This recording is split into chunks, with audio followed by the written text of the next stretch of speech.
Look like Maxx Crosby full press conference, and his response to Shedeur Sanders has been revealed.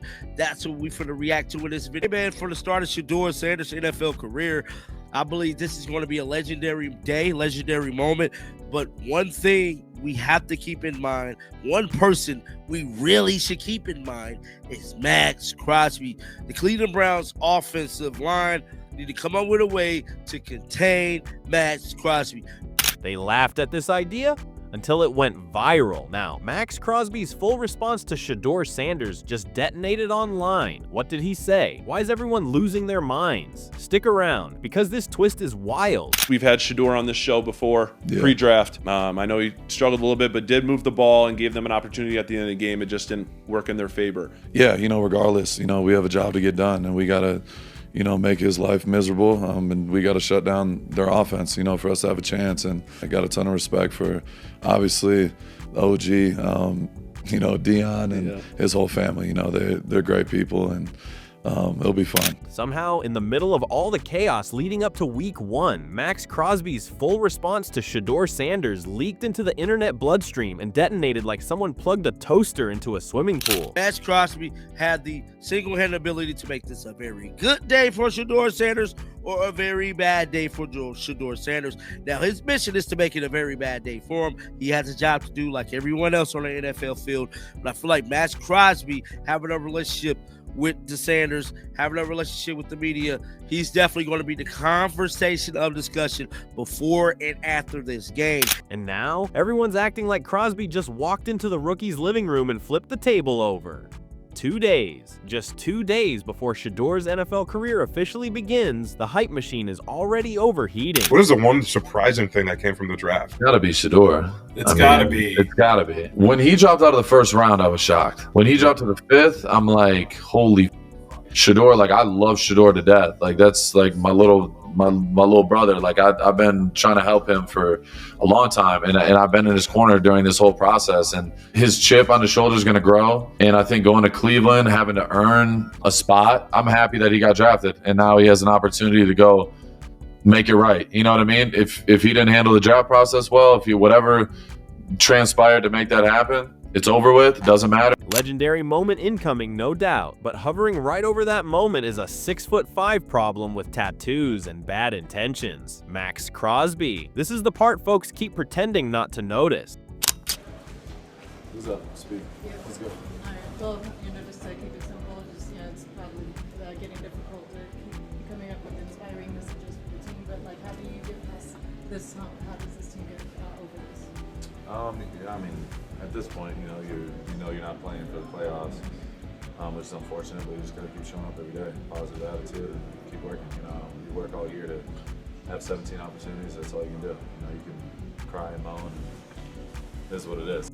Cleveland's offensive line is out here running simulations, prayer circles, and possibly summoning ancient spirits just to figure out how to keep Crosby from turning Shedeur's debut into a survival documentary. Because Crosby isn't just any pass rusher, he's a full-blown natural disaster with a playbook. He can make this the greatest day of Shedeur's life, or he can make the poor man wish the NFL had an opt-out window for emotional safety. We got a great relationship, but yeah, every week is a different journey and different battle, so I'm looking forward to it no matter what. How much is it important to make him uncomfortable because it is his first NFL start and do things that make him uncomfortable back there?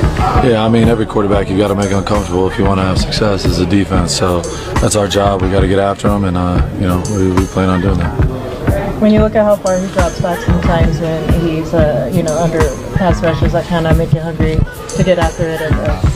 Yeah, no, I feel like young guys are a little unpredictable sometimes. So. And the funniest part, Crosby actually knows Shedeur, has a history with him, likes the kid, respect the family, all that wholesome stuff. But the second the helmet goes on, the relationship gets tossed into a filing cabinet labeled "absolutely not my problem." There's a mission at hand, and that mission involves making the rookie uncomfortable enough to start reconsidering his life choices. For whatever you may say, you may be a detractor, you may not believe in it or the hype, But there's one thing that is undeniable. You cannot come away from this game and say, I was not entertained. I was entertained. I was engaged. I was interested. And I think from week to week, what I always said from Dillon Gabriel, and I say it about Shedeur Sanders, I want to see your progression. It was a tough start last week. Is it perfect this week? No. But the progression, the poise, the understanding the game and what it is to take, he did. That's why everybody needed the full press conference. The clips weren't enough. People wanted to see the entire face-to-face energy, the tone, the smirk, the slight eyebrow raise that says, yeah, I know him, and I'm still coming after him like he stole my parking spot. And the moment the footage dropped, social media melted like cheap plastic. It's not there anymore, bro. It's just not there anymore. So let's just get that out the way. But you Shedeur Sanders, and you connect with Bond after scrambling out to your right, avoiding the blitz, and you throw that 52-yard touchdown pass. You throw the swing pass, and you get a 66-yard, another touchdown there as well. I give credit where credit is due to Sampson. That is, I give credit where credit is due, because obviously the first week was awful. 25% completion percentage last week when he came in. This week, 55% completion, 47 yards passing. This time, Crosby didn't treat Shadur like a fragile rookie, not even close. He treated him like a rookie with potential chaos tendencies. Young quarterbacks, he said in his very professional way, tend to be unpredictable. Translation, Shadur sometimes drops back so far he might as well be running an Airbnb in the backfield. You can practically hear Crosby salivating at the idea of chasing him down like a loose chicken at a county fair. He's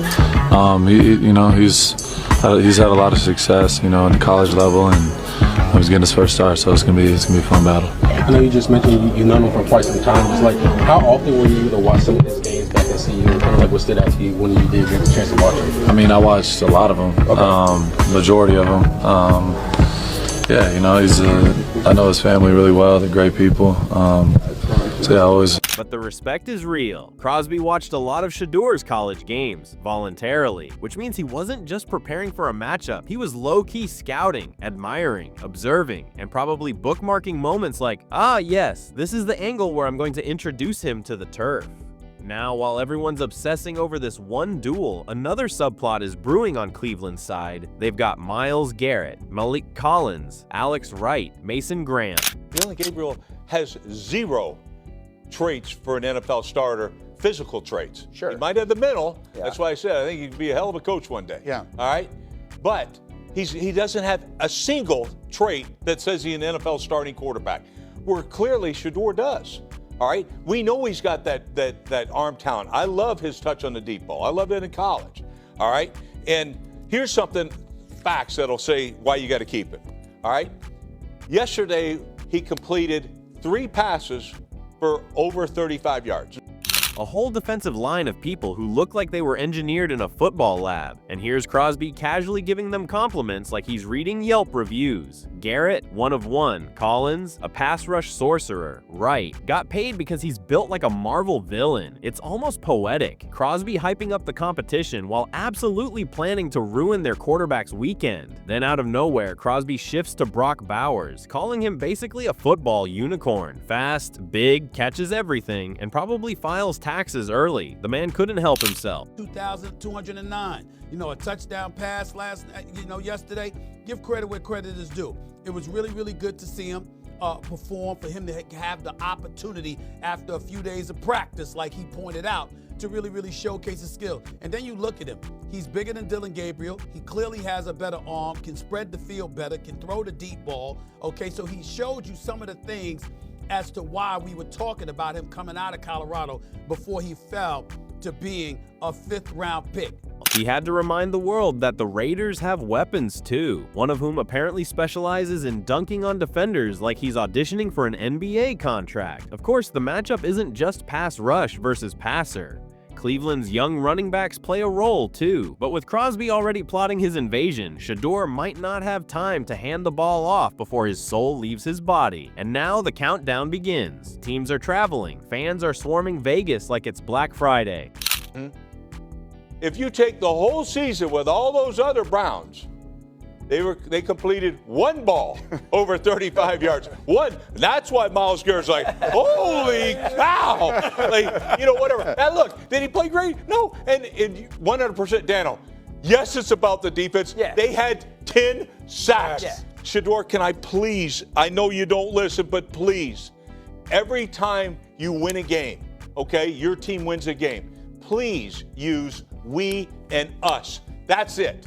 And everyone is pretending they're calm, but the tension is thick enough to spread on toast. This weekend is going to be loud, messy, dramatic, and absolutely unforgettable. They doubt Shadur. They question the Browns. They whisper about the matchup like it's folklore. But the message coming out of camp is loud and simple. They're coming. They're coming with confidence, with energy, and with a rookie ready to make a statement. Even with Maxx Crosby chasing him like a tax collector in cleats. Someone's going viral, no doubt. But here's the question. Who's it gonna be? Drop your prediction below and don't forget to like, comment, and subscribe.